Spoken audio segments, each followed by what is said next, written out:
Are you looking for ways to give your photos that amazing analog film look? Well, in today's episode of the vlog, we are breaking down Dehancer for Lightroom.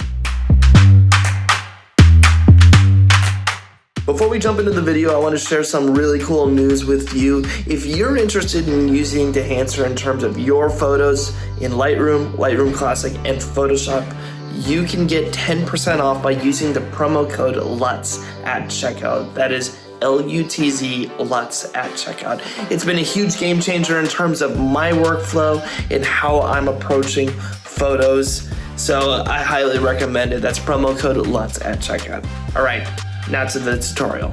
Hey everybody, welcome back to the vlog. My name is Richard. I am a Los Angeles-based filmmaker, photographer, and content creator. On today's episode of the vlog, we are talking about Dehancer for Lightroom, an amazing film emulation plugin that will take your photos to that next level. Recently, I made a video discussing my thoughts and opinions regarding Dehancer for Resolve. I was blown away by the plugin and just the capabilities that it offers, and I was happy to learn that they have a also awesome plugin for Lightroom that does similar tasks, helping us achieve that amazing film emulation look that we're all after. I would love to own the Fujifilm X100 VI. Unfortunately, it's out of my price point. And then when you start thinking about developing film, that is also expensive in a hurry. That's why Dehancer for Lightroom is incredible. It gives us that analog film look without breaking the bank. So enough of the preamble, let's jump straight into Lightroom and I can share my thoughts of how I would use it in terms of my workflow as a photographer. Let's go. Here's a photo I got back in, I want to say 2018 or 2019 with my friend Keli. We did a shoot in Seattle. Image turned out amazing, but I think we can take it to that next level. And I think that's what Dehancer does really good job of, is just helping us really give that film look that we're all striving for. It's kind of like in Spinal Tap when they say, this one goes to 11. These go to 11. We want to edit a copy with Lightroom adjustments. This is important. I've done a lot of work to get it to this point. I don't want to lose any of that. We're going to keep all those adjustments and click edit. Next, the Dehancer plugin is going to launch. To start, I'm going to turn on preview to give me an idea of what my image is going to look like. On top of that, I want to show clipping, and you can see that my blacks are starting to clip a little bit. From there, we're going to turn on some film profiles, and this is where the magic starts. We can kind of start clicking through, seeing what we like. The one thing that I wish Dehancer would do is, I wish I could just hover over things and it'd tell me like what it's gonna look like. The thumbnail previews are rather small, so it's kind of hard to tell. But I kind of like this Fujichrome Provia 100F. That's kind of a nice profile.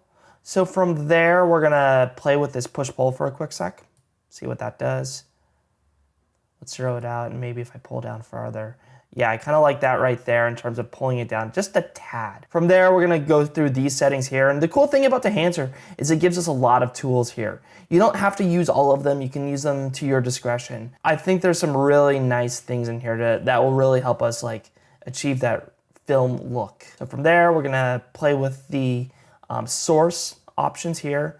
And the thing that I wanna do is kind of pull down on the exposure compensation ever so slightly. And you can see it kind of just brings things down a little bit. From there, we're gonna jump down into the film developer and just see what that does. Maybe boost the contrast ever so slightly. From there, go down to the film compression. You can see immediately, it brings down the whites immediately, which is kind of a nice thing. It just really helps compress the highlights a little bit, which is a nice, it really helps in my opinion. You can even see it in her skin a little bit. You can see how it's compressing the highlights and the whites there. Takes the edge off, which is kind of nice. And you can see it in her cheekbone. If I zoom in, you can really see it there, which is just the difference of just that film compression. Takes that edge off ever so slightly. I think something that is super easy to do with Dehancer, and it's not necessarily a good thing, is like anything new that you're playing with, it's easy to go too far. And in this case, I want to turn down the impact just to lessen the impact of what I'm doing here with the film compression. We'll jump back out. From there, let's jump down into our expand, which allows us to play with the white and black points a little bit. Let's pull the blacks down, and you gotta go back, it's backwards, which is a little odd. Typically, when you go down to the left, it's bringing it down. If you go to the right, it's bringing it up. In this case, it's backwards. I don't get it. I wish they would fix that. So before, after. From there, we'll jump down into print. The cool thing about print that I really like is it gives us different paper or film stocks that we're basically printing back to. We got the Fujifilm 3515, I want to say. Yeah, 3513. Got to get it right. We also have the Kodak 2383, which is a classic film stock, and then the Kodak Indura glossy paper, which is its default in this case. And you can see like it's kind of doing something. Maybe if we play with you can definitely see it with the Fujifilm 2383 film stock. You can also see it with the Fujifilm 3513, but personally, I like that Kodak Indura film stock, that glossy paper look. Maybe if I play with the exposure, bring it up ever so slightly. Again, we do not want it to impact our work too much, so we're going to jump back to our black point and kind of bring that back down just so slightly. From there, let's jump down to our color heads, which the best way for me to describe the color heads is think of it kind of like offset in Lightroom. It's a global adjustment that's going to give your photo a certain color cast. So think of it kind of like offset or printer lights within Resolve. Maybe we can take some of the yellow out of the image. Introduce some of that blue there. Kind of brings the blue into that airplane fin looking thing and into her jacket. Love that. Maybe less green, maybe a little bit more magenta. From there, we can play with the shadows, the midtones, and highlights. If I bring the shadows down, brings in more blue, which is kind of a nice little touch. The midtones, we can slide that around. I think I want to bring that down as well, and then maybe bring up the highlights just to see what that does, which brings more yellow into it, so we want to be careful there. Let's zoom back in to get an idea of what it looks like. Yeah, it's coming together really nicely. It's really, really strong image, which I'm really liking, just the look of it. From there, let's close the color heads. Maybe some film grain. I don't think it's going to need that much, to be honest. Let's take a look, though. And you can kind of see the film grain in the white. Let's see what happens when we go up to like 500 millimeter. Just really going to pop off the screen even farther. From there, let's jump down into bloom. And that's where the bloom is going to give it that kind of, that amazing vintage pop off the screen. And the thing about it, I mean, I have a 35 millimeter Super 35 preset, and you can really see it there. I mean, as you saw, like off on, it just really blows out. So I think it's important to maybe jump to custom, and then from there you can pull down the highlights and then continue to just tweak as needed. Detail comes down. It's the impact I want. And I just reset my settings there. I'm just going to pull down the impact. I kind of like what it's doing initially. Let's zoom back in just to see what it's doing. Yeah, as you can see, that bloom is just making it pop ever so slightly. You can kind of see it in the hair there, which is kind of nice. Zoom back out.